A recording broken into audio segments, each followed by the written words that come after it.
I don't know if any of you know this, but media is cool. I mean, how magical is it that you can watch a sporting event that's happening in Minnesota while you're in Nevada? Or that you can call up your brother who lives on Mars with a device that fits in your pocket, and by the way, this is just a normal thing for people to own nowadays. But one of the most appreciated uses for media by far is entertainment. Year after year, I'm constantly amazed with how technological advancements have created new ways for people to have a great time. And sometimes you come across some special pieces of media that never fail to put you in a good mood, or just make you happy whenever you go back to them. It's an almost unexplainable sense of joy that's reserved only for a select few, and everybody has their own personal preferences. So by all means, let me hear yours, because I know I'm going to love reading them. This video is dedicated to 3 pieces of media that are special to me because of how happy they make me, and that's all they really need to do in order to be worth discussing. Alright, so first on the list is Kaguya-sama Love is War is a romantic comedy. Okay, yeah, I should have phrased that any other way.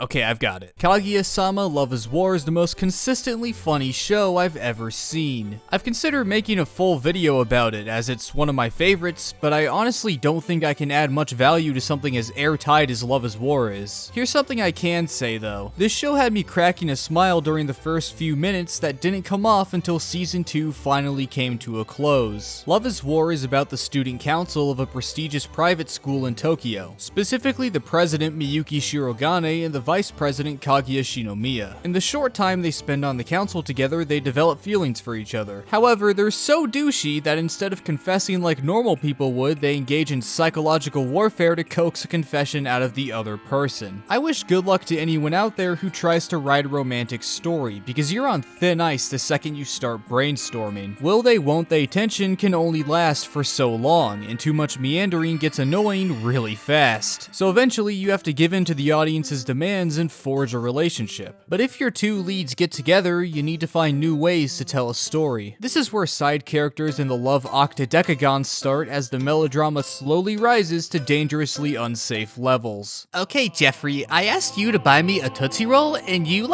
said that you didn't have any money, but I stalked you from the bushes while you were walking home, and I saw you buy Tootsie Roll for Emily. So, what's up with that, bitch? What's up with that?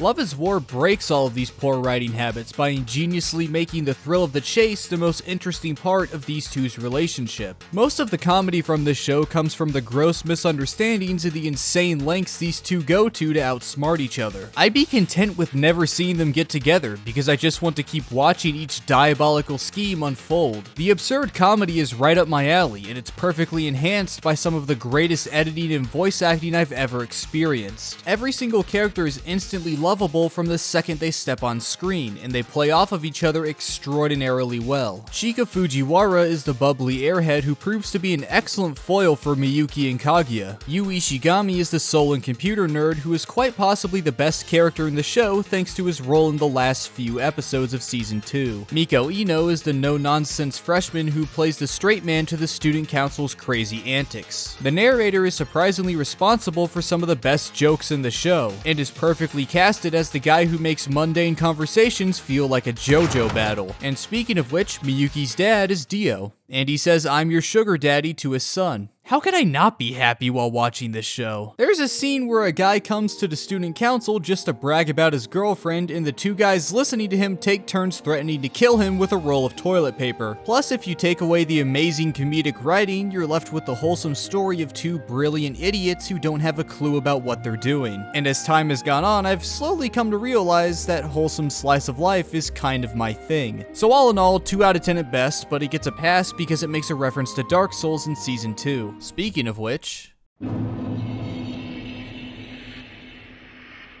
Alright, I get it. Right now you're thinking, I clicked on a video called Media That Makes You Happy and Captain Dipshit over here is talking about Dark Souls. And yeah, at first glance, Dark Souls doesn't belong here at all. Everything in this universe is coated in thick layers of decay and despair. Nightmare creatures roam around every inch of these godforsaken landscapes and prey on those who still have their sanity intact. It's very rare to find a character with any semblance of optimism left. And what's even more elusive is a happy ending, as following a a character through their quest line typically ends in their demise. This is the world that you're flung into, assuming the role of an insignificant speck of dirt who has no right to do anything other than wait for your eternal existence to end. This is your fate. It, kind of sucks, and I have nothing but sympathy for anyone who's tasked with justifying how these games make them happy. In any case, the gameplay of Dark Souls is so intrinsically fun that it never gets boring. Combat, on a conceptual level, is extremely simple. You see an enemy and you have 3 options: attack, block, or dodge. And there's option 4, which is do nothing and get killed, but don't pick that one. The way combat works is instantly understandable to the player, but it never grows stale because of all the ways the games build around these core concepts. How many enemies are there? Are you going to engage them at a distance or burst in and get killed? Maybe you'll lure them out one at a time for an easier encounter. What weapons are you using? Because there's like 100 of them. How does your build change how you approach fights? How does your environment play a role in the fight? Every location is different, and there are dozens of hazards that you need to keep an eye out for. What rings are you wearing, and what benefits should you keep in mind? How much Estus do you have left? Is this an enemy that you can heal against mid-fight? There's a lot to keep track of, but it's okay because as long as you understand what the buttons on your controller do, you can just learn as you go. And Dark Souls encourages this wonderful sense of discovery and exploration. Every inch of the map is covered in secrets and valuable items, and some areas are so vast and visually breathtaking that they made me want to explore all of it even if I didn't know there would be rewards for doing so. Dark Souls has an uncanny knack for making you feel very small, an ant struggling to make its way through an expansive backyard, which only further emphasizes how much fun exploring is. I love these games, so much so that Dark Souls 1 and 3 are tied for my second favorite game, but I don't think I've properly explained why they make me happy per se. See, I've played these games many times before, and I've gotten to a point with 1 and 3 where the overwhelming challenge that was originally presented is now a cakewalk. Combine this with the seamlessly integrated multiplayer functionality, and these two have evolved from a suspense-filled nightmare to the best playground I've ever been to. Nowadays, my sessions with Dark Souls involve nabbing a bunch of friends and either sprinting through as fast as possible or just seeing all the stupid things we can get away with. How about bullying the champion's grave tender until he coughs up his lunch money? How about watching your buddy roll off a cliff at 5 frames per second because he was trying to dodge an invader? There was one time where I had a group of 3 together and we were all exclusively using strength weapons because dexterity is for little girls, when all of a sudden some guy named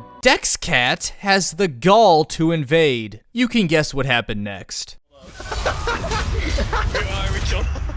Alright, don't heal. Never come back here! Never come back here! There's another guy!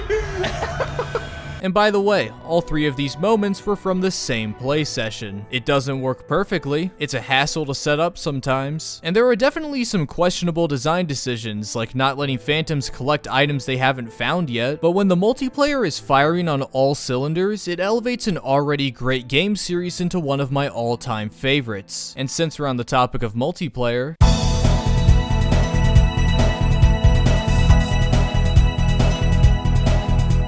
you know, I've never understood the hatred some people throw at stories about friendship on the basis that they're all cliched. To me, that's like getting upset with your math teacher because he told you 2 + 2 is 4. Sure, there are exceptions where the writing is contrived and lazy, but I'm referring to the people who roll their eyes whenever they see a character who can't accomplish something by themselves. People need other people to survive, it's just how our brains work. So it should come to no surprise that the media that makes me the happiest are the ones I can experience with other people. Mario Kart, Mario Party, Smash Brothers, Halo, Counter-Strike, Dark Souls, that god-awful Tim Allen movie your buddy had to bust out of the Pentagon because it's classified as a bioweapon, so many hours spent on plane rides playing Balloon Battle on Mario Kart DS, so many obscenities spilled towards that one kid with 7,000 points who refuses to buy any doors, and so many hard crashes in Gary's mod because setting off 100 atomic bombs at once is really funny. funny. That sense of joy you get whenever you're having fun with your friends is so universal, so inherently human, that it's hard to explain its appeal without feeling like I'm treating you all like you're 5. But